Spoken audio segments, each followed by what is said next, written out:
Start करें। हमें भी बहुत बोलते हैं घर वाले, लेकिन करना तो करना, काम काम की जगह, परिवार अपनी जगह, ठीक है। चलो बेटा। अरे प्रिंस छवि, बहुत खतरनाक पेंटिंग बनाई बेटा। हाँ, अरे इतनी मेहनत बेटा पढ़ाई में करते हैं, ज्यादा काम आती। अरे ये क्या है, रोने धोने से कैसी पेंटिंग लग रही है, इमोशनल हो रही हो क्या? हाँ, गुड इवनिंग बेटा, गुड इवनिंग, गुड इवनिंग, ठीक है। चलो इतने में 2 क्वेश्चन सोल्व करते हैं, ज्यादा फायदा मिलता है। अरे बावड़े, चलो इतने में इंटीग्रेशन डिफरेंशिएशन सीख जाते हैं। पहले से बनी हुई थी, हर चीज पहले की है क्या? चलो बेटा कोई बात नहीं। चलो अपना जो लास्ट लेक्चर था बेटा, उसमें अपने बोर मॉडल कंप्लीट किया था। ओके, बोर मॉडल के कॉन्सेप्ट क्या होते हैं वो भी अपने डिस्कस किए थे, और उन पे घुमा फिरा के सारे जो एप्लीकेशंस और क्वेश्चंस, सब कुछ अपने डिस्कस किया था। ओके, चलो बेटा बात करते हैं नेक्स्ट मॉडल की। तो जैसे एटॉमिक मॉडल, अपने चैप्टर का जैसे बेसिक पढ़ा था बेटा, एटम क्या होता है, इलेक्ट्रॉन, प्रोटॉन, न्यूट्रॉन क्या होते हैं, अल्फा बीटा गामा पार्टिकल्स क्या होते हैं, फिर अपने मैक्सवेल थ्योरी, प्लैंक थ्योरी, फिर हेडिंग लिखी थी एटॉमिक मॉडल्स। एटॉमिक मॉडल्स में मैंने कहा था एटम के स्ट्रक्चर को एक्सप्लेन करने के लिए अलग अलग साइंटिस्ट ने कई सारे कॉन्सेप्ट्स दिए थे, जिनको हम एटॉमिक मॉडल्स बोलते हैं। तो सबसे नंबर 1 अपने मॉडल लिखा था थॉमसन मॉडल, फिर अपने लिखा था बेटा नंबर 2 रदरफोर्ड मॉडल, नंबर 3 पर आया था बोर मॉडल, नंबर 4 पे मैंने लिखाया था बेटा सोमरफील्ड मॉडल, नंबर 5 पे था क्वांटम मॉडल या वेव मैकेनिकल मॉडल। ओके, यानी 5 मॉडल्स है बेटा। ये जो क्वांटम मॉडल नंबर 5 वाला, इसमें ऑलरेडी अपने आप में 3 कॉन्सेप्ट इंक्लूड है, तीनों की बेसिक थीम वही है, तो तीनों को एक ही मॉडल में इंक्लूड किया जाता है बेटा। ओके ठीक है, तो क्या कहेंगे, तो मेरा कहने का पर्पज क्या है, मेनली एटम के स्ट्रक्चर के लिए 5 मॉडल कंसीडर किए जाते हैं। तो मैंने कहा था जो मॉडल एग्जाम के पॉइंट ऑफ व्यू से इंपॉर्टेंट होगा उसको अपन क्या करेंगे, डिटेल से पढ़ेंगे, उस पर घुमा फिरा के जितने भी क्वेश्चंस बनते हैं वो भी सारे डिस्कस करेंगे। ओके, और जो एग्जाम के पॉइंट ऑफ व्यू से इंपॉर्टेंट नहीं है, अपने कोचिंग के क्वेश्चन बैंक या टेस्ट पेपर में ही क्वेश्चन आते हैं, उसको अपने थोड़ा बहुत पढ़ेंगे बेटा। ठीक है, ज्यादा डेप्थ में जाकर उनके लिए 2 या 5 दिन खराब ना करके अपन उनको जितनी जरूरत है उतना ही पढ़ेंगे बच्चों। बस स्किप इसलिए नहीं करेंगे, कई टीचर तो स्किप भी कर देते हैं, लेकिन अपन स्किप इसलिए नहीं करेंगे क्योंकि जो अपने सिलेबस में है, कम से कम एग्जाम के पॉइंट ऑफ व्यू से इंपॉर्टेंट नहीं भी है, फिर भी हमें बेसिकली आइडिया तो होना चाहिए कि ये हमारे सिलेबस में है, इसका मतलब क्या होता है। बात समझ में आई? तो जैसे थॉमसन मॉडल था और रदरफोर्ड मॉडल था बच्चों, ठीक है, एग्जाम के पॉइंट ऑफ व्यू से क्वेश्चन भले ही नहीं आए, लेकिन अपने कोचिंग के टेस्ट पेपर क्वेश्चन बैंक में मिल जाते हैं, तो बेसिकली बच्चे को आइडिया होना चाहिए कि इसका मतलब क्या होता है। तो मैंने उसके बारे में जितनी जरूरत है वो बताया था बेटा। क्लियर है? बोर मॉडल बहुत इंपॉर्टेंट अपने लिए, उसको मैंने डिटेल से बताया बेटा, काफी सारा टाइम भी अपने दिया है। वैसा ही है सोमरफील्ड मॉडल, एग्जाम में क्वेश्चन वगैरह नहीं आएगा, लेकिन बेसिकली आइडिया होना चाहिए कि इन्होंने क्या कहा था, कैसे होता है। ओके चलो बेटा नंबर 4 मॉडल पे आते हैं। नंबर 4 मॉडल लिखो सोमरफील्ड मॉडल।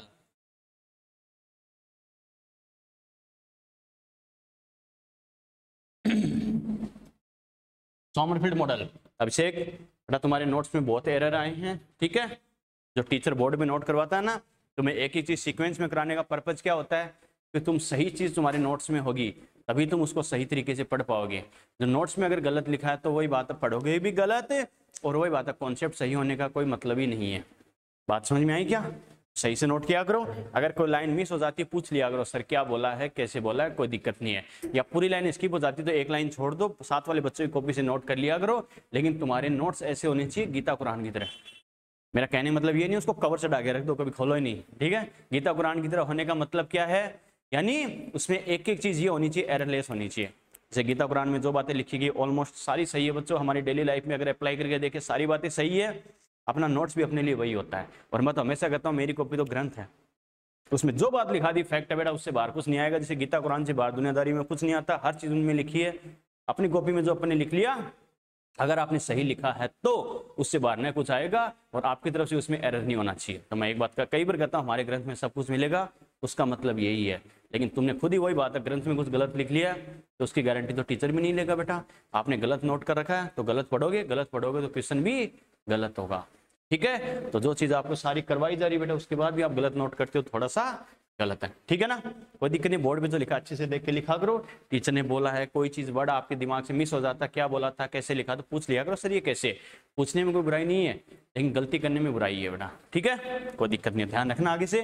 चलो बेटा तो इन बच्चों को कॉपी दूंगा जेरोक्स करवाने के लिए, तुम भी करवा लेना। स्टार्टिंग के 2-3 पेज में तुमने बहुत बढ़िया रायता फैला रखा है बेटा, ठीक है। कोई चीज लिख रखी है, कोई चीज नहीं लिख रखी है, वो भी आधी लिख रखी है, वो भी गलत लिख रखी है कई जगह, तो तुम्हारे कॉन्सेप्ट मिस हो जाएंगे, ध्यान रखना, ठीक है। बाकी आगे का ठीक है काम। चलो बेटा बात स्टार्ट करते हैं। तो मैंने क्या कहा, बच्चों देखो सोमरफील्ड मॉडल, बोर मॉडल का एक ड्रॉबैक हमने देखा था, आपको याद किया कि बोर मॉडल के बारे में क्या कहा था, this model does not explain to division of spectrum lines into many micro spectrum lines. Okay, यानी बोर मॉडल का ड्रॉबैक जब अपन देख रहे थे तो अपन ने क्या कहा था, बोर मॉडल क्या होता है, स्पेक्ट्रम लाइन के कई सारी माइक्रो स्पेक्ट्रम लाइन में डिवाइडेशन को एक्सप्लेन नहीं करता। अब बच्चा कहेगा सर स्पेक्ट्रम लाइन क्या है, पुराने बच्चों को तो मैंने बताया भी था, नए बच्चे जिन्होंने अटेंड नहीं की थी उनके लिए अगर बताऊं बेटा तो क्या कहा था, जैसे बोर मॉडल में अपने क्या कहा, इलेक्ट्रॉन क्या करता है, सेल या ऑर्बिट में चेंज करता है, तो एनर्जी का एक्सचेंज करता नहीं करता, ये जो एनर्जी का एक्सचेंज होता है वेव की फॉर्म में होता है। क्लियर है, हर वेव की अपने आप में वेवलेंथ होती है और हर वेवलेंथ का स्पेसिफिक कलर होता है, जैसे विब्ग्योर अलग अलग कलर है और अलग अलग वेवलेंथ होती नहीं होती, सभी कलर की होती है बच्चों, तो क्या कहेंगे, डिफरेंट डिफरेंट कलर होता है, डिफरेंट डिफरेंट वेवलेंथ होती है। तो मेरा कहने का मतलब क्या है, इलेक्ट्रॉन जब सेल और ऑर्बिट में चेंज करने के लिए एनर्जी का एक्सचेंज करता है, चाहे लॉस या गेन हो, ये जो एनर्जी का एक्सचेंज वेव की फॉर्म में होगा। हर वेव की अपने आप में स्पेसिफिक वेवलेंथ होती है, हर वेवलेंथ का स्पेसिफिक कलर होता है, तो कई सारे कलर बैंड्स मिलते हैं जिनको अपन स्पेक्ट्रम कहते हैं। क्लियर है बच्चों, आगे अपन इसे डिटेल से भी पढ़ेंगे, मॉडल्स कंप्लीट करने के बाद स्पेक्ट्रम क्या होता है, हाइड्रोजन स्पेक्ट्रम उस पर बेस्ड है बेटा, डिटेल से पढ़ेंगे। ओके ठीक है, फिर आगे जाके पता चला ये जो स्पेक्ट्रम लाइंस होती है और भी आगे कई सारी माइक्रो स्पेक्ट्रम लाइंस में डिवाइड होती है बच्चों, इसको बोर एक्सप्लेन नहीं कर पाए तो ये उनका ड्रॉबैक है बेटा। क्लियर है, चलो बच्चों, और इनको किसने एक्सप्लेन किया था, सोमरफील्ड ने किया था बेटा। ठीक है, तो इसके बारे में एक जो अपने एग्जाम के पॉइंट ऑफ व्यू से क्वेश्चन पॉइंट इंपॉर्टेंट है बेटा, वो ध्यान रखना, क्या, to explain the micro spectrum line Sommerfeld propose to subshell in shell और ऑर्बिट। मैंने क्या कहा, अरे वही बात है, सारी बातें पहले वाले नंबर, एक नंबर वाले स्टार्टिंग में जो साइंटिस्ट था सारी बातें उसी को पता चल जाती, तो बाकी साइंटिस्ट दुनिया में आगे क्या करते हैं। मेरा कहने का मतलब क्या समझ में आया बेटा, जैसे हम पे ही बात करें, हम जो एक्सपेरिमेंट करते हैं बेटा, तो हम कोई रिजल्ट देते हैं, कई साल बाद आप अगर एक्सपेरिमेंट करोगे तो हमने जो रिजल्ट दिए हैं उसके अलावा और बेटर रिजल्ट दे सकते हो नहीं दे सकते हो, कि सर ने यहाँ तक बताया था, इसके आगे ऐसा भी होता है, क्योंकि साइंस के हमें पता टाइम जैसे जैसे टाइम के साथ क्या होता है बेटा, टेक्नोलॉजी हो चाहे फिर माइंड कैपेसिटी हो बेटा, चेंज इंक्रीज होती है बेटा। तो हमारे टाइम जो टेक्नोलॉजी थी मान लो उसके अकॉर्डिंग हमें कुछ रिजल्ट्स मिले, आपके टाइम को आपका एनर्जी लेवल हो चाहे माइंड की कैपेसिटी हो या फिर टेक्नोलॉजी लेवल हो बेटा, सभी डिफरेंट होगा, तो आप हमसे ज्यादा रिजल्ट बता सकते हो बेटा। वही बात है, जैसे बोर ने क्या कहा था, बोर ने कहा था ये न्यूक्लियस होता है, इसके चारों तरफ सेल या ऑर्बिट होती है जिसमें इलेक्ट्रॉन रिवॉल्विंग करता है। बोर को सिर्फ इतना ही आइडिया था। जैसे रदरफोर्ड ने क्या कहा था, इलेक्ट्रॉन न्यूक्लियस के चारों तरफ रिवॉल्विंग करता है, बस काम खत्म, इससे ज्यादा रदरफोर्ड को आइडिया नहीं था।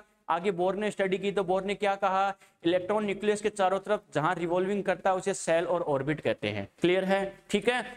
जब सोमरफील्ड आए तो सोमरफील्ड ने आगे स्टडी की कि ये जो सेल और ऑर्बिट होती है एक्चुअल में क्या होता है, ये भी कई सारे पार्ट्स में डिवाइड होती है। ओके, कई सारे पार्ट्स में डिवाइड होती है। जैसे मान लो इनको क्या बोला गया, इन्होंने बोला सबसेल। बात समझ में आई क्या? जैसे आपको ध्यान है बेटा, अपन इलेक्ट्रॉनिक कॉन्फ़िगरेशन लिखते हैं ना, अरे 1s2 2s2 2p6 3s2 ऐसे, तो 1 2 3 ये तो क्या हो गई, सेल हो गई। उसके साथ अपन जो sp-df लिखते हैं ये क्या है बेटा, सबसेल है। अपन आगे डिटेल से पढ़ेंगे इनको। क्लियर है? तो मैंने क्या कहा, यानी फर्स्ट टाइम सबसेल के बारे में किसने बताया, सोमरफील्ड ने बताया था। बच्चों ये ध्यान रखना, तो सबसेल के बारे में सबसे पहले आइडिया किसने दिया था, सोमरफील्ड ने दिया था। क्लियर है, ठीक है बेटा। स्टेटमेंट लिखो, टू एक्सप्लेन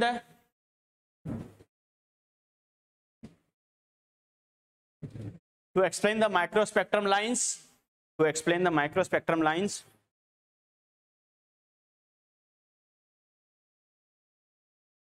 बिल्कुल बात सही है। क्या कहा बोर ने, सिंगल इलेक्ट्रॉनिक स्पीशीज के लिए दिया था, बिल्कुल बात सही है। कोई नहीं दिया था बेटा, बिल्कुल कोई नहीं दिया था। तो क्या कहा, to explain the microspectrum lines, to explain the microspectrum lines Sommerfeld proposed to subshell, Sommerfeld proposed to subshell, board पे लिखा है Sommerfeld proposed to subshell in shell और ऑर्बिट। मल्टी इलेक्ट्रॉन के लिए कोई नहीं दिया गया, बिल्कुल नहीं दिया गया बेटा। कोई दिया होता तो अपन जरूर पढ़ते, क्योंकि मल्टी इलेक्ट्रॉन की कंडीशन आ जाएगी तो रिपल्सन फोर्स की वजह से क्या हो जाएगा, एनर्जी का कॉन्सेप्ट फेल हो जाएगा। बात समझ में आई क्या? तो मल्टी इलेक्ट्रॉन के रेस्पेक्ट में क्या कोई मॉडल नहीं है बेटा। क्लियर है? चलो बेटा, तो अपन ने क्या कहा, यानी to explain the microspectrum line Sommerfeld proposed to subshell in shell और ऑर्बिट। यानी इन्होंने क्या कहा, सेल के अंदर कोई स्पेसिफिक रीजंस होते हैं जिन्हें क्या बोलते हैं, सबसेल नाम दिया इन्होंने। क्लियर है? यानी एक्चुअल में इलेक्ट्रॉन सेल के अंदर पूरी जगह प्रेजेंट होने की बजाय क्या कुछ स्पेसिफिक रीजंस होते हैं, उसको क्या बोला इन्होंने, सबसेल, यानी इन्होंने कहा सबसेल के अंदर होते हैं। क्लियर है, ठीक है बेटा। एक इन्होंने क्या बोला, जैसे बोर ने कहा था इलेक्ट्रॉन क्या करता है, न्यूक्लियस के चारों तरफ सर्कुलर पाथ में रिवॉल्विंग करता है। इन्होंने क्या कहा, सभी पाथ सर्कुलर नहीं होते। ओके, एक फर्स्ट पाथ होता है वो क्या होता है, सर्कुलर होता है, बाकी सभी क्या होते हैं, एलिप्टिकल होते हैं। बेटा बात समझ में आई क्या, क्लियर। तो एक चीज जरूर ध्यान रखना, इन्होंने क्या कहा, एन सेल, यानी क्या कहेंगे, n shell contains n types of subshell, यानी एन सेल में क्या होते हैं, एन टाइप के ही सबसेल होते हैं। In which first subshell, one subshell is circular and remaining all subshell are elliptical. इन्होंने क्या कहा, एन सेल होगा तो उसमें एन ही टाइप के क्या होंगे, सबसेल होंगे, जिसमें एक सबसेल क्या होगा, सर्कुलर होगा, बाकी सभी क्या होंगे, एलिप्टिकल होंगे बेटा, यानी सर्कल की फॉर्म में नहीं होंगे। ओके, यानी एलिप्टिकल का मतलब यानी एग्जैक्ट एलिप्टिकली हो, इसका मतलब है कि जैसे सर्कल की फॉर्म में तो नहीं होंगे। बच्चा कहेगा सर कैसे, तो बच्चों देखना, फॉर एग्जाम्पल जैसे मैं कहूं बेटा, जैसे मान लो सेल या ऑर्बिट की मैं बात करूं, सेल या ऑर्बिट की बात करें, और इधर मैं लिख रहा हूं सबसेल, तो इन्होंने क्या कहा, अगर एन सेल होगा, एन सेल का मतलब है एन की वैल्यू 1 2 3 4 कितना भी हो सकता है बेटा, एन सेल होगा तो उसके अंदर सबसेल भी क्या होंगे, एन ही टाइप के होंगे। बच्चा कहेगा सर कैसे, अगर सेल मान लो फर्स्ट है, सेकंड है, थर्ड है, फोर्थ है, तो देखो अगर एन सेल है तो सबसेल भी एन ही टाइप के। कैसे, एन अगर सेल फर्स्ट है तो सबसेल भी क्या होगा, एक ही टाइप का होगा। और हमें पता है जैसे जब हम इलेक्ट्रॉनिक कॉन्फ़िगरेशन लिखते हैं तो हमेशा ये लिखते हैं 1s2, अरे कभी 1p6 लिखते हैं क्या, नहीं बच्चों, क्योंकि फर्स्ट सेल में ओनली एंड ओनली क्या होगा, एस सबसेल ही आता है। क्लियर है, ठीक है। अगर सेकंड सेल है तो इसमें सबसेल भी कितने टाइप के होंगे, दो टाइप के होंगे बेटा। कौन से होंगे, एस होगा और पी होगा। जब हम कॉन्फ़िगरेशन लिखते हैं तो देखते होंगे बेटा 2s2 2p6। क्लियर है बेटा, अरे कभी 2pd वगैरह, डी वगैरह आता है क्या साथ में 2 के साथ, कभी नहीं आता बेटा। क्लियर है, थर्ड सेल है तो सबसेल भी क्या होंगे, तीन ही टाइप के होंगे। कौन कौन से होंगे, एसपीडी होंगे बेटा। क्लियर है, जब हम कॉन्फ़िगरेशन लिखते हैं तो देखते हैं बेटा 3s2 3p6 3d10 आता है, यस और नो आता है बच्चों। थर्ड के साथ कभी एफ आएगा क्या, कभी नहीं आएगा बेटा। ठीक है, फोर्थ सेल है तो सबसेल भी क्या होंगे, 4 टाइप के होंगे, एसपीडी और एफ टाइप के होंगे बच्चों। बात समझ में आई क्या, क्लियर है। हालांकि ये बात इनकी भी थोड़ी गलत रॉन्ग प्रूफ हुई बच्चों, इन्होंने ये जरूर बताया था कि फर्स्ट वाला क्या होगा। अब आप देख सकते हो इन्होंने क्या कहा, एक क्या होगा, सर्कुलर होगा, बाकी सभी क्या होंगे, एलिप्टिकल होंगे। ओके, इन्होंने ये बताया था, लेकिन एक्चुअल में आगे जाके पता चला क्या होगा, ऑलमोस्ट 50% इनकी बात करेक्ट थी, क्योंकि आगे जाके पता चला एस वाला क्या होता है, स्फेरिकल होता है, सर्कुलर ना होकर, एक एक्सिस में ना होकर क्या होता है, यानी हमें पता तीनों डायरेक्शन में, तीनों एक्सिस के रेस्पेक्ट में होता है, तो वो स्फेरिकल होता है, ना कि सर्कुलर। ठीक है, और बाकी के एलिप्टिकल ना होकर क्या होता है, कोई डबल शेप होता है, कोई बाई डबल शेप होता है। क्लियर है, लेकिन एक बात इन्होंने जरूर कही, क्या, एक क्या होगा, जैसे सर्कुलर टाइप से होगा, ठीक है, स्फेरिकल टाइप से होगा, बाकी सभी क्या होंगे, डिफरेंट होंगे बेटा। कैसे, जैसे मान लो फर्स्ट सेल है, फर्स्ट सेल में सबसेल कितने टाइप का है, एक टाइप का, तो एक तो कम से कम सर्कुलर या स्फेरिकल होगा ही होगा। हमें पता है एस कैसा होता है, स्फेरिकली होता है। क्लियर है, सेकंड सेल में हमें पता है बच्चों क्या होगा, सेकंड सेल में 2 सबसेल होंगे, तो एक हमें पता है एस तो क्या होगा, स्फेरिकल यानी सर्कुलर होगा ही होगा, बाकी क्या होगा, डिफरेंट होगा। क्लियर है, थर्ड में क्या होगा, 3 टाइप के सबसेल है, तो हमें पता एक एस तो क्या होगा, स्फेरिकल या सर्कुलर होगा, बाकी क्या होंगे, डिफरेंट होंगे।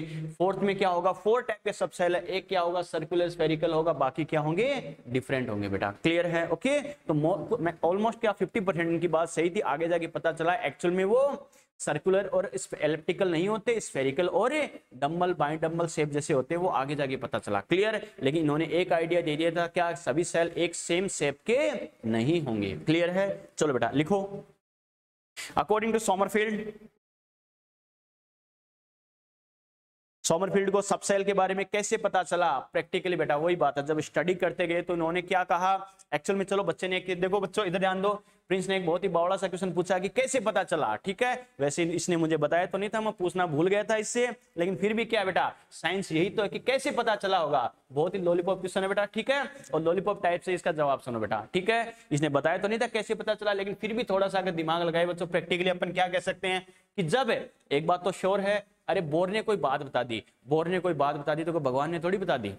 ठीक है, बोर ने जो बात बताई तो वही बात है, सोमरफील्ड इस पर स्टडी करते गए कि बोर ने जो बताया वो सही है क्या। ठीक है, तो बोर ने तो क्या किया, खाली इतना बता के छोड़ दिया, क्या ये न्यूक्लियस है, इसके चारों तरफ का एरिया जिसको सेल ऑर्बिट कहते हैं, यहाँ पर इलेक्ट्रॉन प्रेजेंट होते हैं, और जो आगे स्टडी करता है उसका दिमाग क्या होता है, वही तो करता है किसी बात को पकड़ना। इसका मतलब इसने बोला है कि न्यूक्लियस के चारों तरफ का कोई स्पेसिफिक रीजन होता है जहां पर इलेक्ट्रॉन प्रेजेंट होते हैं। इसका मतलब न्यूक्लियस के चारों तरफ, जिसको बोर ने सेल बोला है, यानी सेल में हर जगह ही इलेक्ट्रॉन होते हैं। क्या बात समझ में आएगी बेटा? क्लियर है। लेकिन जब सोमरफील्ड ने थोड़ा और आगे स्टडी की, डिटेल से स्टडी की बच्चों, तो देखा क्या कि हर जगह इलेक्ट्रॉन नहीं होते बच्चों। क्या होता है, कुछ स्पेसिफिक रीजन ऐसा होता है जहां पर इलेक्ट्रॉन की डेंसिटी क्या होती है, ज्यादा होती है बेटा। बात समझ में आई क्या? कुछ स्पेसिफिक रीजन ऐसा होता है जहां पर इलेक्ट्रॉन की डेंसिटी क्या होती है, ज्यादा होती है, और इस कुछ रीजन ऐसा होता है जहां पर इलेक्ट्रॉन की डेंसिटी क्या होती है, बहुत कम होती है बेटा। ठीक है, साइंस यही तो कहती है बेटा,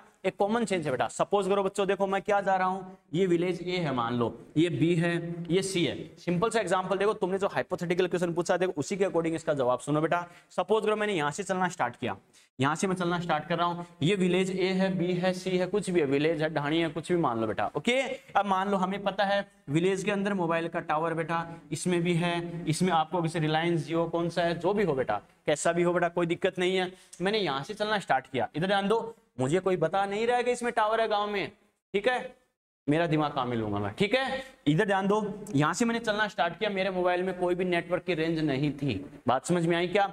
जैसे जैसे मैं गांव की तरफ बढ़ता जा रहा हूं, मोबाइल की नेटवर्क की रेंज क्या होती जा रही है, बढ़ती जा रही है। बात समझ में आई क्या? और यहाँ पर ये क्या थी, पीक वैल्यू पर थी। क्लियर है। इस गांव को जैसे मैं क्रॉस करके जा रहा हूं बच्चों, तो नेटवर्क की रेंज क्या होती जा रही है, कम होती जा रही है। बात समझ में आई क्या?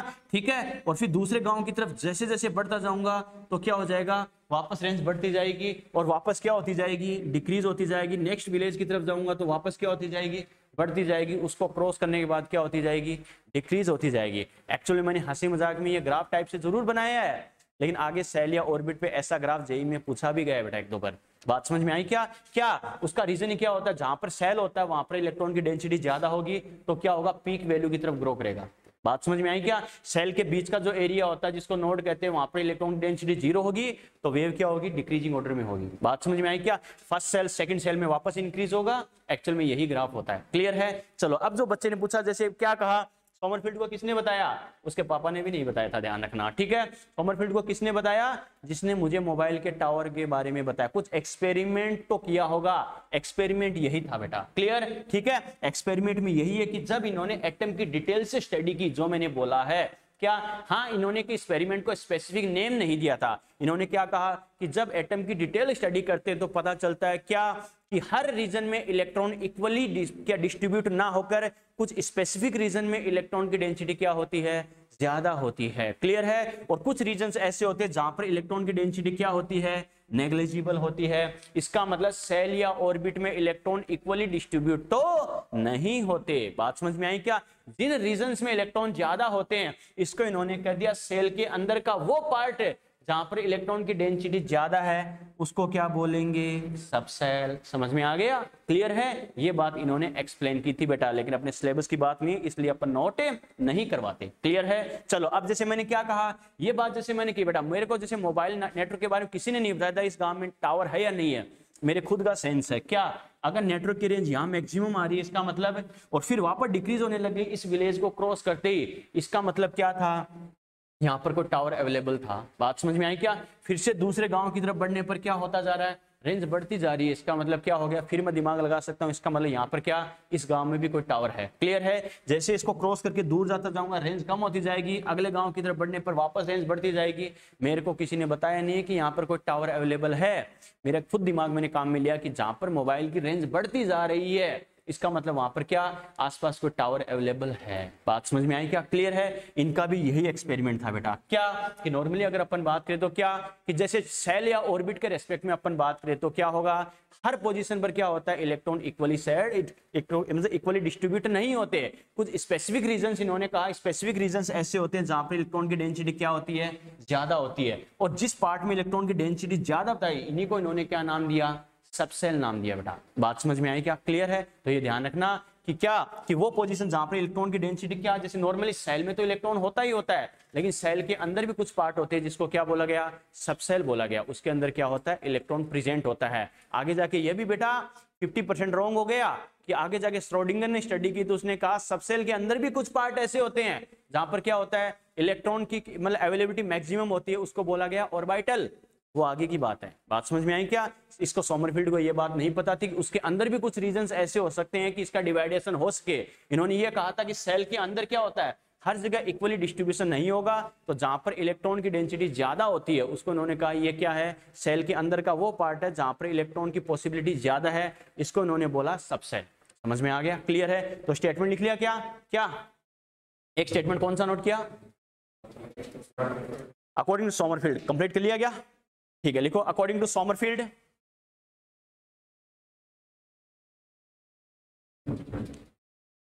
According to Sommerfeld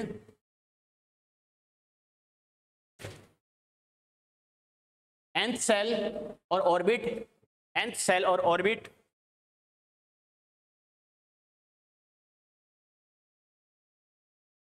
n shell और ऑर्बिट, n सेल और orbit contains, n cell or orbit contains, nth cell or orbit contains nth types of subcell, nth cell or orbit contains nth types of subcell in which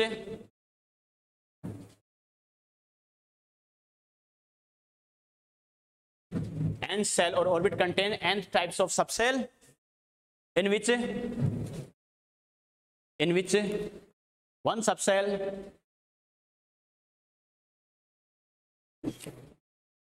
one subcell is circular, in which one subcell is circular and remaining all subcells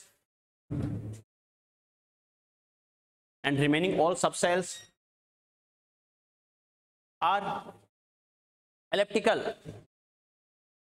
and remaining all subcells are elliptical। बिल्कुल बिल्कुल first वाला, एक start करेंगे तो first से start होगा ना, वो तो वन हो गया ना, वो एक तो होगा ही होगा, बाकी बच गई जो सारी क्या होगी, तो फर्स्ट के बाद तो सेकंड थर्ड स्टार्ट होगा। Remaining all subshells are elliptical. Clear है? ये लिख लो बेटा ऐसे, for example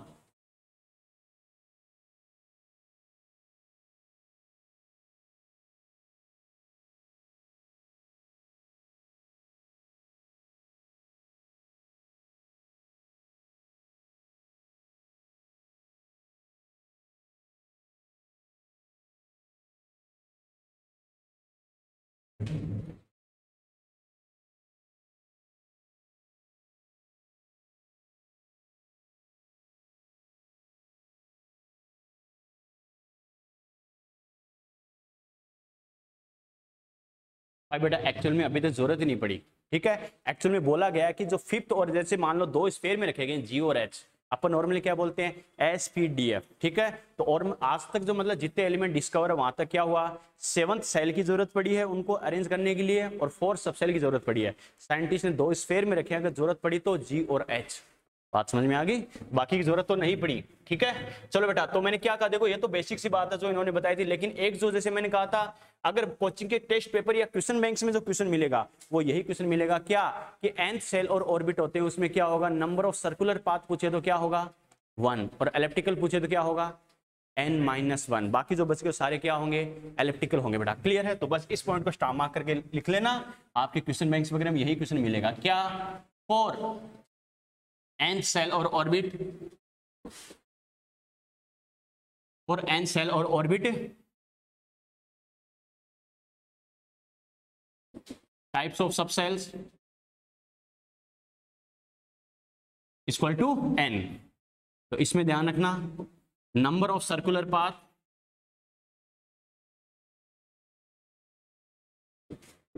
equal to 1 and number of elliptical paths equal to n-1।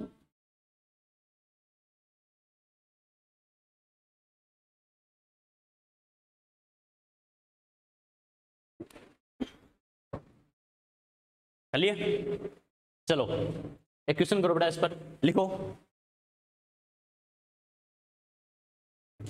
लिखो calculate,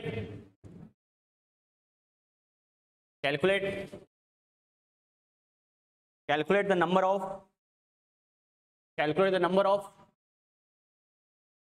calculate the number of circular and elliptical paths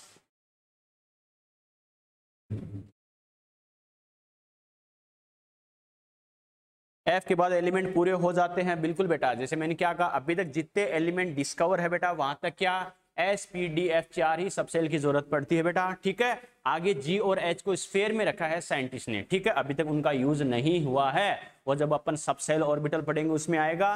तो आगे जी और एच का अभी तक यूज नहीं हुआ है। जैसे एट सेल, ऐसे तो अपन बोलते हैं सेल इनफाइनाइट तक हो सकती है, क्योंकि आगे जाके एटम, कई सारे एटम डिस्कवर होंगे तो उनका भी नंबर डिसाइड होगा।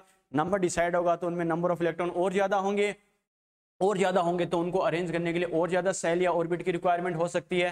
तो अभी तक जितनी रिक्वायर्ड है बेटा क्या है, 7 तक जरूरत है। अभी तक आपने कभी 8H2, 8P6, 8D10, 8F14 कभी देखा है क्या? नहीं, कभी देखोगे नहीं कि अभी तक 8 सेल की जरूरत नहीं पड़ी है। 7th सेल तक सारे एटम का इलेक्ट्रॉनिक कॉन्फ़िगरेशन अरेंज हो जाता है। तो 7th सेल तक और एफ सब सेल तक बच्चों एस पी डी एफ 4 तक जी और एच को स्फीयर में रखा गया है। ओके, अभी तक उनकी यूज नहीं हुआ है।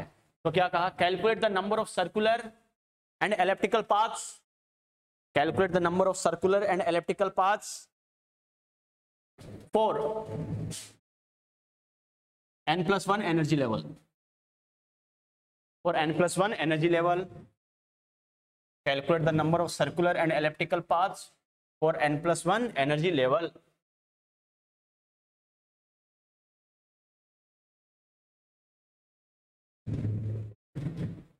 चलिए चलिए ऑप्शन लिख लो, चलो कोई बात नहीं, ऑप्शन लिखो। फर्स्ट ऑप्शन है बेटा 1 and n-1, सेकंड ऑप्शन है 1 and n+1,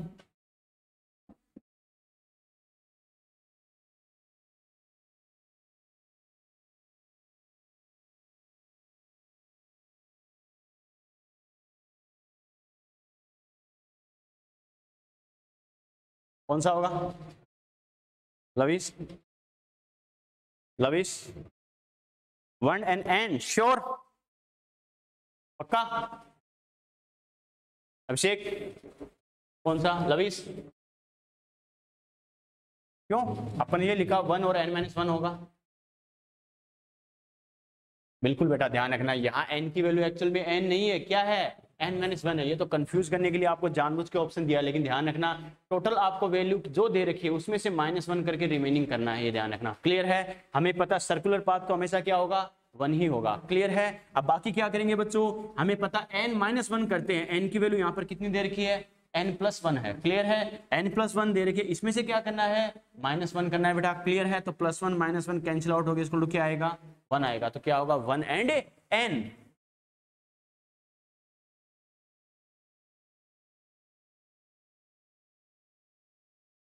तो इस पे एक ही क्वेश्चन बनता है, ध्यान रखना।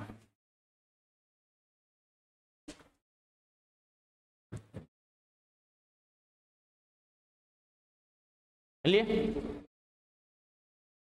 चलो बच्चों, देखो ये बात है सोमरफेल्ड मॉडल, इससे ज्यादा हमें इस मॉडल की कोई जरूरत नहीं है बेटा, टाइम वेस्टिंग काम है। ठीक है बेटा, चलो नंबर बात करते हैं, नंबर 5 जो एग्जाम के पॉइंट ऑफ व्यू से अपने लिए और इंपॉर्टेंट है। Number 5 quantum model, quantum model या फिर wave mechanical model.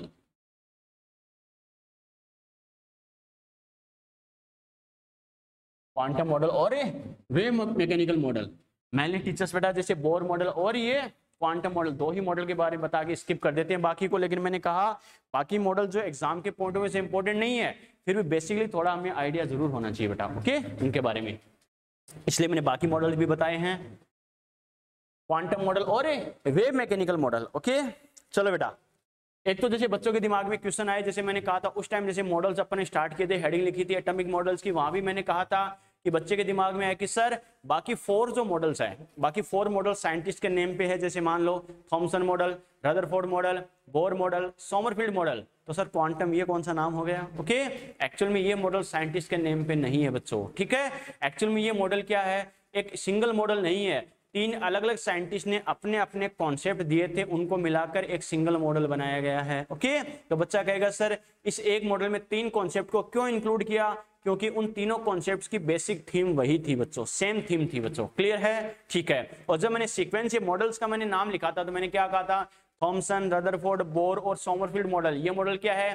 Classical model है। क्लासिकल मॉडल हमारे टाइम के, पुराने टाइम के। क्लियर है? यानी फिजिक्स और साइंस में जो पुराने कॉन्सेप्ट यूज होते थे उन्हीं पर बेस्ड थे। क्लियर है? ये मॉडल कैसा है? मॉडर्न मॉडल है बेटा, आपके टाइम का मॉडल है। ओके, आपके टाइम का। आप कहोगे सर कैसे, जींस वींस पहनता है क्या? ठीक है, एक्चुअल में ऐसा नहीं है बेटा, वो नहीं, हमारे टाइम के धोती पहनते होंगे। ठीक है, एक्चुअल में वैसा नहीं है, ये मॉडर्न मॉडल है। इसका मतलब क्या है? साइंस के जो मॉडर्न जेनरा के जो कॉन्सेप्ट है बेटा उसको इसमें यूज किया जाता है। ओके, अब वो मॉडर्न कॉन्सेप्ट कौन सा आ गया?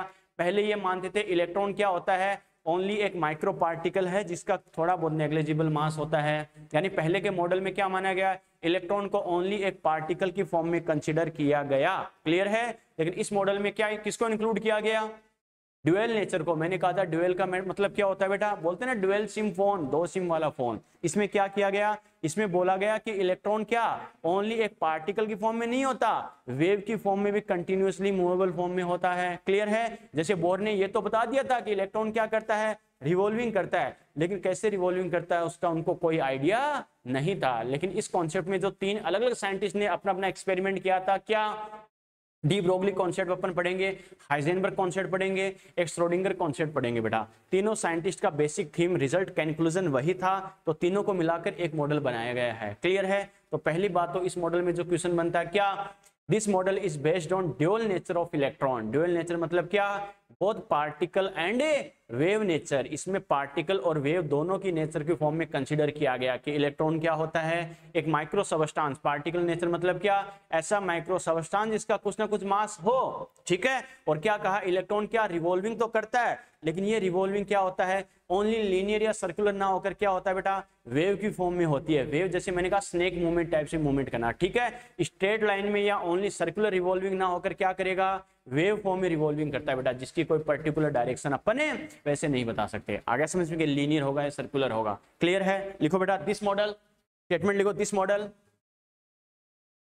This model, this model is based on, this model is based on, this model is based on dual nature of electron. This model is based on dual nature of electron.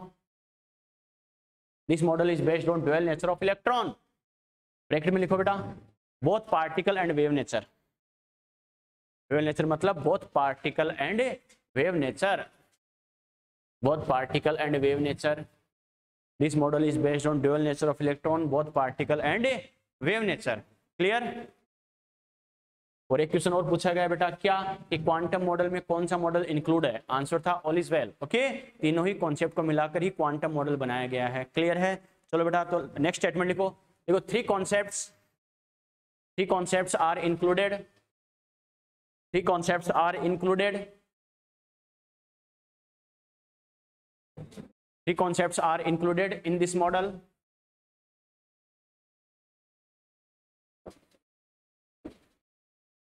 ठीक है, dash लगा के लिखो बेटा, तीनों का नाम लिखो।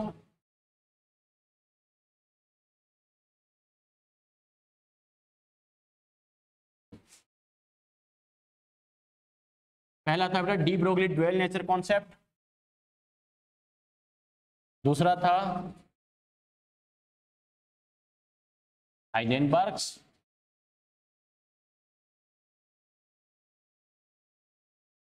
Principal of uncertainty, Heisenberg's principle of uncertainty. Third Schrodinger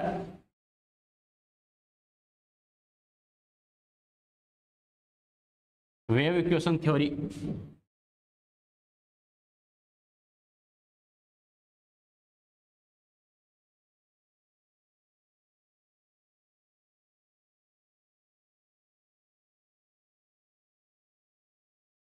चलिए चलो बेटा देखो तो क्या कहा, एक क्वेश्चन ये पूछा बेटा जेई में एक बार क्या कि कौन सा मॉडल क्वांटम मॉडल को रिप्रेजेंट करता है। तो ध्यान रखना आंसर क्या था, फोर्थ ऑप्शन है ऑल इज वेल। तीनों ही क्या होते हैं, क्वांटम मॉडल में ही आते हैं बच्चों, क्लियर है, ठीक है। तो ये चीज ध्यान रखना। अब इस मॉडल की भी बात करें तो मेनली क्या होता है बेटा, जैसे एग्जाम के पॉइंट ऑफ व्यू से जो न्यूमेरिकल्स बनते हैं मेनली वो तो स्टार्टिंग के 2 मॉडल में बनते हैं, क्लियर है। तो तीसरे मॉडल को टीचर कई बार स्किप भी कर देते हैं, लेकिन अपन इसका बेसिकली आइडिया जरूर रखेंगे कि कैसे हमें ध्यान रखना है इसके बारे में। मेन 2-4 चीजें हमें ध्यान जरूर रखनी है कि इसका बेसिक थीम क्या था, क्या बोला गया इसमें, क्लियर है। बाकी 2 पे न्यूमेरिकल्स बनेंगे तो अपन 2 पे न्यूमेरिकल भी डिटेल से डिस्कस करेंगे, किस किस टाइप के कॉन्सेप्ट हमें ध्यान रखने हैं, कैसे क्वेश्चन हमें पूछ सकता है, क्लियर है। न्यूमेरिकल भी अपन ट्राई करेंगे। चलो बेटा 1 बाय 1 बात करते हैं। नंबर 1 लिखो, D Broglie dual nature concept. D Broglie dual nature concept, D Broglie dual nature concept. हाँ बेटा, इन सबको मतलब तीनों का कंक्लूजन आगे जब मान लो जैसे एटॉमिक मॉडल को सिस्टमेटिक किया गया, एटम के बारे में कौन कौन से मॉडल्स है, ठीक है, बाकी आगे के साइंटिस्ट ने, ठीक है। तो ये देखा गया इन तीनों की बेसिक थीम क्या है, वही है। इसीलिए क्या किया, तीनों को क्वांटम मॉडल में ही इंक्लूड कर लिया गया, ठीक है। ऐसा नहीं कि इन तीनों ने अपनी तरफ से बोल दिया कि ये मेरा एक्सपेरिमेंट है, क्वांटम मॉडल में इसको ले लो। साइंटिस्ट तो अपनी अपनी थ्योरी देकर निकल गए, अपनी अपनी जैसे बुक पब्लिश कर दी, अपनी अपनी थ्योरी देकर निकल गए, वो तो कोई दिक्कत नहीं है। आगे के साइंटिस्ट ने जब सिस्टमेटिक स्टडी की और आगे जाके पता चला कि ठीक है कौन कौन से मॉडल किसने क्या बताया, इसने ये बताया, इसने ये बताया, इसका कॉन्सेप्ट ये था, फिर इससे बेटर ये था, फिर इससे बेटर ये था। इन तीनों की बेसिक थीम ये थी, इन तीनों को एक साथ इंक्लूड किया गया आगे जाके, बिल्कुल। चलो बेटा, तो बात करते हैं D Broglie dual nature concept. बेटा देखो ये तीनों ही क्या साइंटिस्ट के नाम पे, जैसे डी ब्रोगली हो गया, हाइजेनबर्ग हो गया और श्रोडिंगर हो गया, क्लियर है। चलो बेटा बात करते हैं कैसे करना, क्या करना, समझना, इधर ध्यान दो। नॉर्मली अगर बात करें D Broglie dual nature concept, तो ये ध्यान रखना बच्चों, D Broglie dual nature concept का क्या, मैंने हमेशा कहता हूं, क्या कोई भी डिस्कवरी होती है वो दिमाग में क्या होता है, एक छोटे से वायरस, छोटे से आईडी से स्टार्ट होती है बेटा।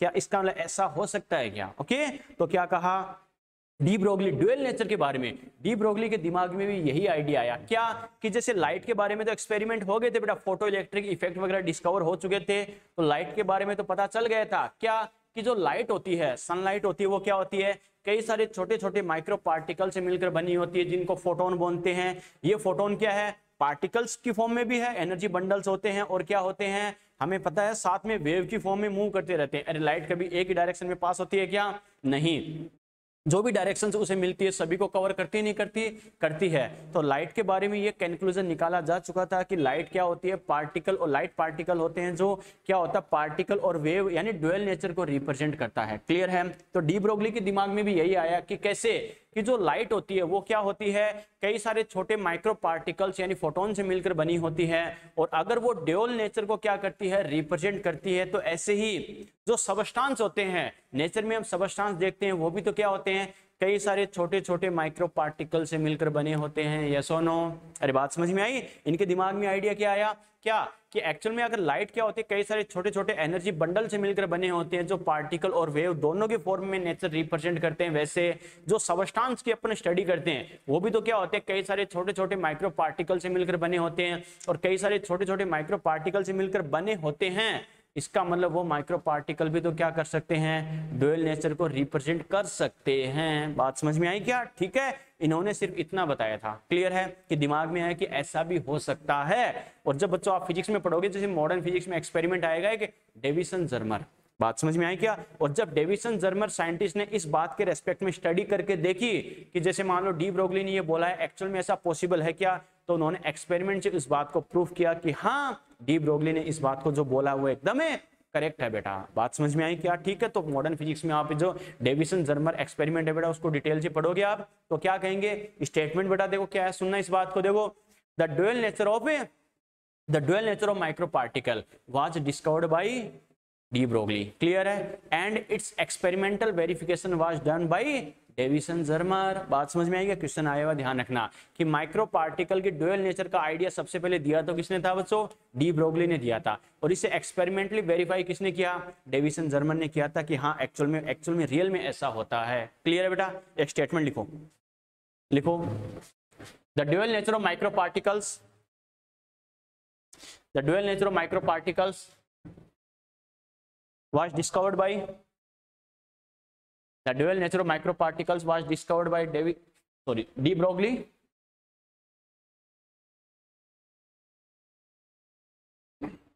The dual nature of microparticles was discovered by de Broglie, and its experimental verification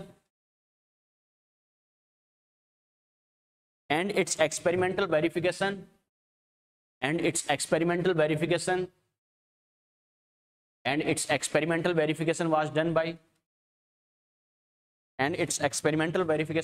by board पे लिखा बेटा Davison Germer, and its experimental verification was done by Davison Zermer. Experimental verification was done by deviation Germer. Clear है?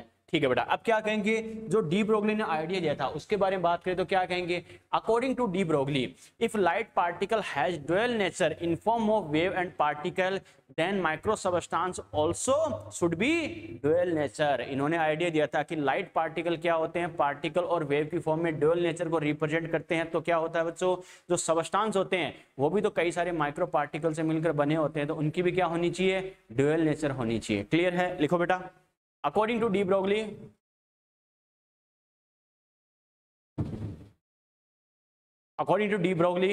if light particles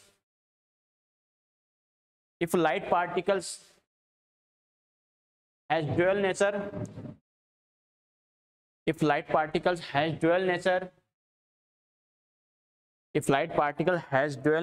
in form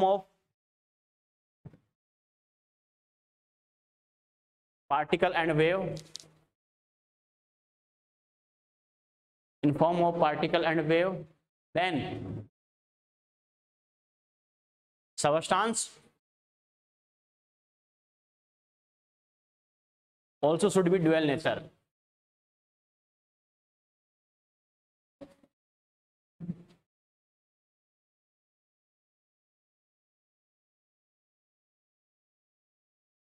ठीक है, चलो बेटा देखो अब बात करेंगे तो ड्यूअल नेचर, एक बात जरूर ध्यान रखना कि ये जो ड्यूअल नेचर का कॉन्सेप्ट होता है वो क्या होता है बेटा, ओनली माइक्रो पार्टिकल के लिए एप्लीकेबल होता है बच्चों। क्लियर है? क्योंकि सीधी सी बात है, ड्यूअल नेचर का मतलब क्या है, पार्टिकल और वेव की फॉर्म में। क्लियर है? पार्टिकल और वेव की फॉर्म में बात करें बेटा क्या होगा, जैसे यानी पार्टिकल तो होगा ही होगा, कुछ ना कुछ मास होगा, और वेव की फॉर्म में यानी रेंडमली मूवमेंट शो करेगा। अगर कोई मैक्रो पार्टिकल है, तो ये बताओ वो रेंडमली मूवमेंट शो कर सकता है क्या? नहीं बच्चों, हमें पता है जो एयर का बैरियर है, कुछ भी हो बेटा, एयर का रेजिस्टेंस है, कुछ भी है, वो उसको क्रॉस करके स्ट्रेट लाइन में मूवमेंट शो कर सकता है। तो वो कभी वेव की फॉर्म में जा सकता है क्या?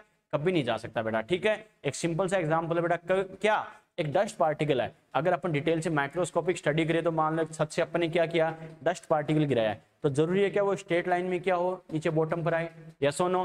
वो हमें पता है एयर के फ्रिक्शन या क्या होगा, बैरियर की वजह से बार बार क्या होगा, वेव की फॉर्म में मूवमेंट करता हुआ आएगा, नहीं आएगा? आएगा बेटा। वैसे आपने क्या किया, बड़ा सा स्टोन पार्टिकल क्या किया, नीचे पास किया आपने बेटा, तो क्या होगा, वो क्या होगा, अरे वेव की फॉर्म में आता जाएगा क्या, सीधा आगे गिरेगा, धम होगा, नहीं होगा?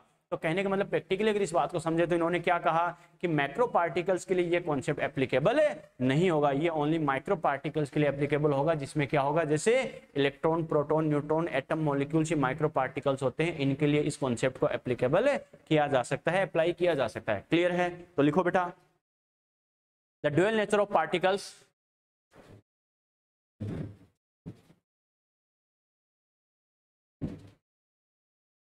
the dual nature of particles is applicable only for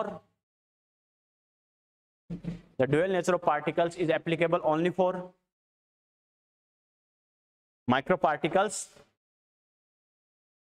The dual nature of particles is applicable only for microparticles such as electron, proton, neutron, atom, molecule, electron, proton, neutron, atom, molecule, etc. ठीक है, electron, proton, neutron, atom, molecule, etc. Clear है? चलो बेटा, ये तो basic बच्चों को अपने आइडिया दिया कि जैसे इन्होंने थ्योरेटिकल कॉन्सेप्ट क्या क्या बताए थे। ओके, एक चीज और ध्यान रखना, एक कॉन्सेप्ट एग्जाम में पूछा हुआ बच्चों क्या, कि डी ब्रोगली ने क्या किया, तो ये ध्यान रखना, डी ब्रोगली ने सबस्टेंस की प्रॉपर्टी और वेव की प्रॉपर्टी को कोरिलेट किया। क्या कहा? सबस्टेंस की प्रॉपर्टी क्या, हमें पता सबस्टेंस की प्रॉपर्टी मतलब जिस माइक्रो पार्टिकल की ये बात कर रहे थे, हमें पता उसका कुछ ना कुछ मास है और वेव की फॉर्म में मूवमेंट करने के लिए हमें पता है, सीधी सी बात है बच्चों, क्या होगा, अरे उसमें वेलोसिटी होगी नहीं होगी, मूवमेंट करेगा तो कुछ ना कुछ वेलोसिटी v होगी नहीं होगी, और m और v मास और वेलोसिटी दोनों होते हैं, तो उनका रिजल्टेंट क्या बोला जाता है, मोमेंटम p। यस और नो, क्लियर है। और वेव की फॉर्म में मूवमेंट शो करेगा तो वेव की, हर वेव की कुछ ना कुछ वेवलेंथ होती नहीं होती, वेवलेंथ होती है। तो फाइनली इन्होंने किसको कोरिलेट किया, लैम्डा वेवलेंथ और मोमेंटम p को कोरिलेट किया। बच्चों आ गया समझ में कैसे किया, ये अपन इस बात को प्रूव करेंगे। ओके, ये स्टेटमेंट ध्यान रखना, लिखो बेटा, de Broglie correlate to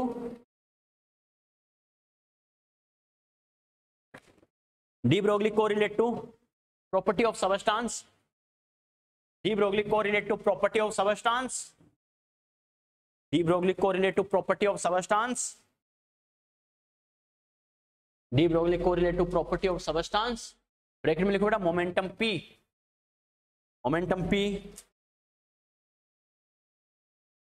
and property of wave, de Broglie correlate to property of substance, bracket में लिखो momentum p and property of wave, bracket में लिखो वेवलेंथ लैम्डा।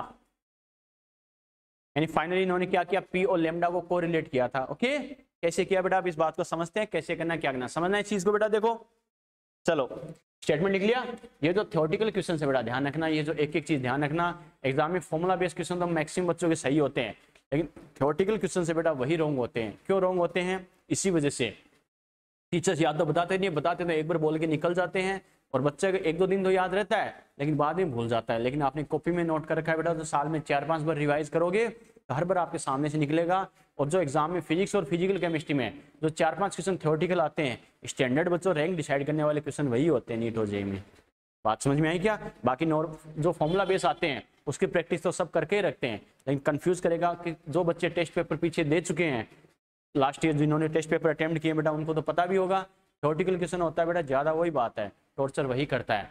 इसमें ये बोला कौन सा ज्यादा सही है, कौन सा कम सही है, कैसे करना क्या करना। बात समझ में आई क्या? चलो बेटा, तो ये तो हमने थ्योरेटिकल बातें की है कि अकॉर्डिंग टू डी ब्रोगली ये होगा वो होगा, कुछ भी आपसे पूछे तो ध्यान रखना, मैंने एक एक चीज लिखाई है। चलो अब इस बात को फॉर्मूले के अकॉर्डिंग प्रूव करें तो क्या कहेंगे बेटा, देखो इन्होंने क्या किया, यानी प्रॉपर्टी ऑफ सबस्टेंस यानी मोमेंटम और प्रॉपर्टी ऑफ वेव यानी वेवलेंथ दोनों को आपस में कोरिलेट किया। ओके, कैसे कोरिलेट किया बेटा समझना इस चीज को। अकॉर्डिंग टू प्लैंक थ्योरी, बच्चों देखो अकॉर्डिंग टू प्लैंक थ्योरी, बच्चों देखो प्लैंक थ्योरी के अकॉर्डिंग अगर हम बात करें तो प्लैंक ने क्या कहा था बच्चों, एनर्जी क्या होती है, E equal to h nu equal to क्या होता है बेटा, h c upon a lambda. ये कॉन्सेप्ट पीछे हम पढ़ चुके हैं, ध्यान है ना, क्लियर है, ठीक है। फिर क्या कहेंगे बेटा, अकॉर्डिंग टू आइंस्टीन,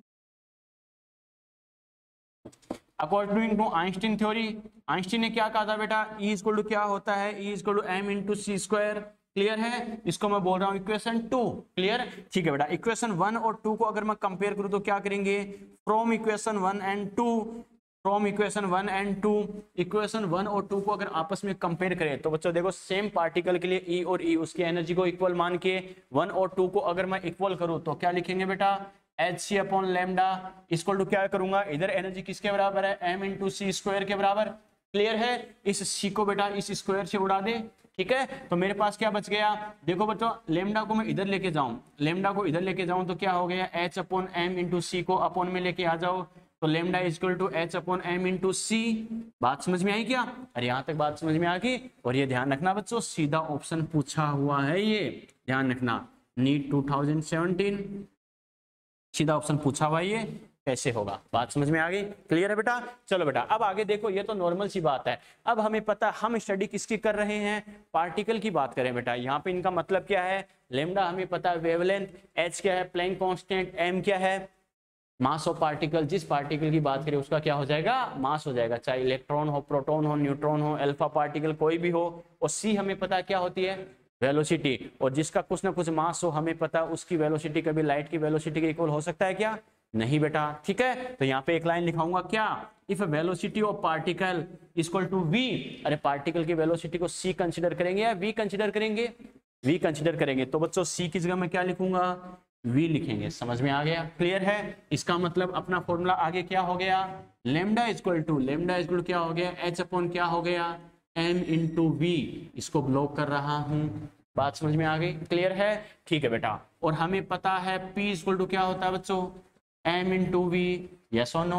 अरे पी इक्वल क्या होता है, एम इंटू वी। तो यहाँ से क्या लिख सकते हैं, लेमडा इक्वल क्या हो गया, एच अपॉन एम वी की जगह क्या लिखूंगा बच्चों, पी। तो लेमडा इक्वल क्या होगा, एच अपॉन पी। इसको क्या बोला जाता है बेटा, इसको बोला जाता है डी ब्रोगली इक्वेशन। क्या बोला जाता है इसे, डी ब्रोगली इक्वेशन। बात समझ में आ गई, क्लियर है? तो ये ध्यान रखना, सीधा पूछा हुआ क्वेश्चन था ये, क्या कि डी ब्रोगली इक्वेशन को कौन सा रिप्रेजेंट करता है। तो डी ब्रोगली ने मेनली क्या बताया था, प्रॉपर्टी ऑफ सबस्टांस पी और प्रॉपर्टी ऑफ वेव यानी वेवलेंथ, दोनों को कोरिलेट किया था। और ये रिलेशन क्या है, lambda equal to h upon p. चार ऑप्शन बना के कुछ भी दे देगा, lambda equal to h multiply by p, p upon lambda, जो भी है बेटा ध्यान रखना, lambda equal to h upon p. इसको बोला जाता है डी ब्रोगली इक्वेशन। क्लियर है बेटा यहाँ तक? ओके, नोट करो यहाँ तक।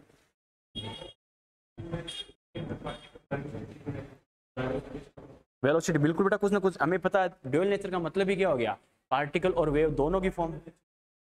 पार्टिकल कुछ ना कुछ मास है, पार्टिकल मतलब माइक्रो सबस्टेंस जिसका कुछ ना कुछ मास हो, अभी तो वेव की फॉर्म में मूव करेगा।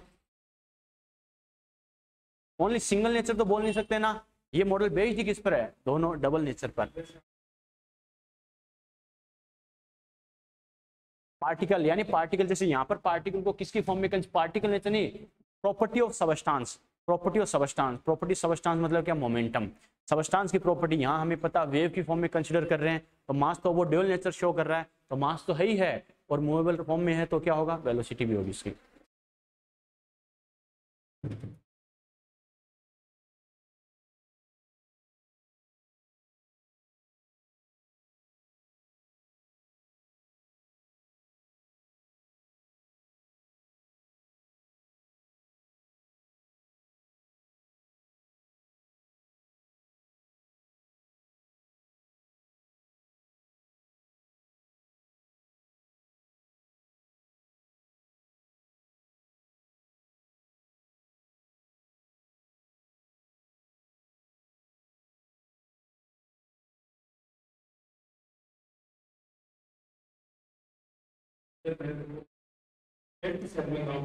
क्या, हाँ वो आगे स्टार्ट होगा, नहीं 8 से, सबसे लोग तो 5 से स्टार्ट होगा ना वो, 1 2 3 4 5 S P D F G H, 5 से स्टार्ट होगा, एच वाला 6 से स्टार्ट होगा। हाँ बेटा कोई दिक्कत नहीं, मैसेज, हाँ बोल प्रिंस बोल।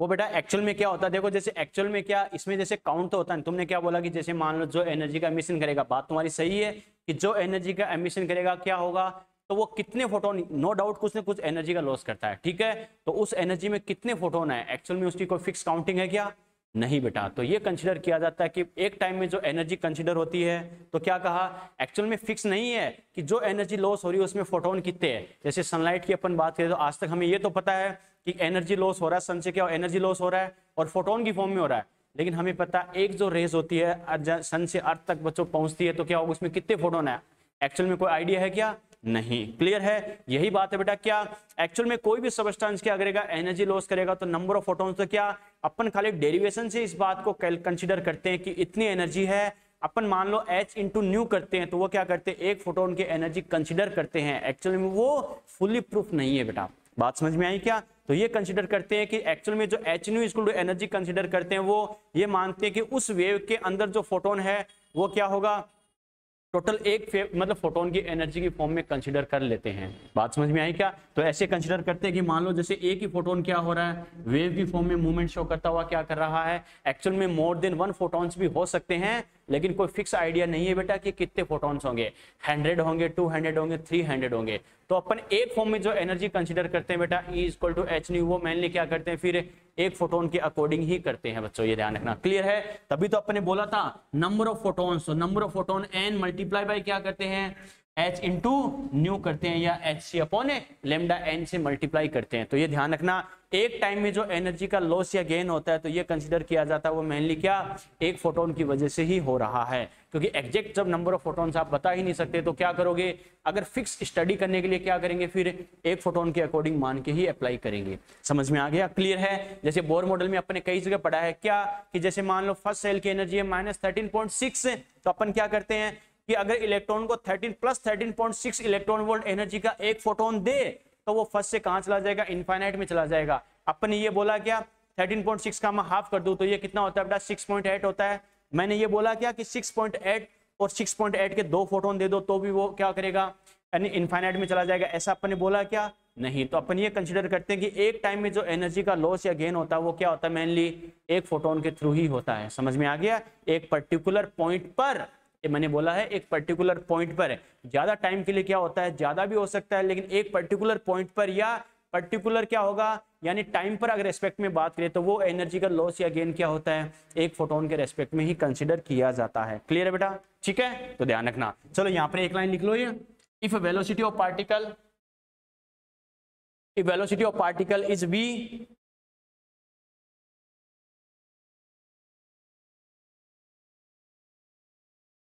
बिल्कुल सीधी सी बात है, फोटोन अगर ज्यादा हो जाएंगे तो एनर्जी ज्यादा होगी, एनर्जी ज्यादा होगी तो वेवलेंथ क्या होगी, कम होगी बेटा, ठीक है। अरे वेवलेंथ कम क्यों होगी, सीधी सी बात है बेटा, इधर ध्यान दो, फोटोन अगर ज्यादा है तो सीधी सी बात है डेंसिटी ज्यादा होगी नहीं होगी, इधर ध्यान दो, देखो फोटोन ज्यादा, सपोज करो जैसे इसके रेस्पेक्ट में बात करो, मान लो फोटोन ज्यादा है तो क्या होगा, मान लो डेंसिटी ज्यादा होगी। सपोज करो इस टाइप से कोई वेव है, ठीक है, अगर फोटोन कम है तो मान लो ये वेव का डायग्राम मान लो क्या होगा, मान लो इस टाइप से आ रहा है, सपोज करो, क्लियर है। फोटोन ज्यादा है, फोटोन अगर ज्यादा है तो डेंसिटी क्या होगी, ज्यादा होगी, डेंसिटी ज्यादा होगी तो हमें पता जो वेव की फॉर्म में मूवमेंट शो करेगा, यानी जो क्रेस्ट एंड ट्रो की फॉर्म में शो करेगा, तो हमें पता क्रेस्ट एंड ट्रो के बीच की डिस्टेंस भी क्या होगी, कम होगी बेटा, तो वेवलेंथ अपने आप कम होगी बेटा। समझ में आ गया, क्लियर है। चलो बेटा, इफ क्या कहा, velocity of particle is equal to v, तो c की जगह क्या करेंगे बेटा, v अप्लाई करेंगे और इस इक्वेशन को आगे ऐसे लिखेंगे। क्लियर है, ये तो बेटा नॉर्मल सी फॉर्म है खाली डी ब्रोगली इक्वेशन की। आगे बेटा नेक्स्ट लेक्चर में अपन क्या करेंगे, डी ब्रोगली इक्वेशन को और भी आगे मॉडिफाइड करेंगे, कैसे, काइनेटिक एनर्जी की फॉर्म में कैसे करेंगे और फिर इसे पोटेंशियल की टर्म में कैसे कंसीडर करते हैं। इसकी दो फॉर्म और है बेटा, दो फॉर्मूले और बनेंगे, एक तो काइनेटिक एनर्जी की फॉर्म में, एक इसकी फॉर्म में पोटेंशियल की फॉर्म में, कि क्यू चार्ज पार्टिकल को v पोटेंशियल से एक्सेलरेट करे। जैसे 12th की फिजिक्स का कैपेसिटर चैप्टर है उसमें फॉर्मूला आता है W equal to q into v, charge particle को v पोटेंशियल से एक्सेलरेट किया जाता है तो क्या होता है बच्चों, W equal to q into v लिखा जाता है। तो फिजिक्स के फॉर्मूला एक होता है kinetic energy equal to half mv², तो यहाँ तक तो ओनली केमिस्ट्री थी बेटा, ठीक है, P इक्वल टू mv जरूर यूज हुआ। तो फिजिक्स के दो फॉर्मूले और होते हैं, काइनेटिक एनर्जी का और वर्क डन का, चार्ज पार्टिकल के रेस्पेक्ट में, दोनों की हेल्प से इसे और थोड़ा मॉडिफाइड करेंगे, वो अपन नेक्स्ट लेक्चर में इसे कंटिन्यू करके कंप्लीट करके इसके क्वेश्चन डिस्कस करेंगे। ठीक है बेटा, यहाँ तक अच्छे से रिवाइज करना, क्लियर है। चलो बेटा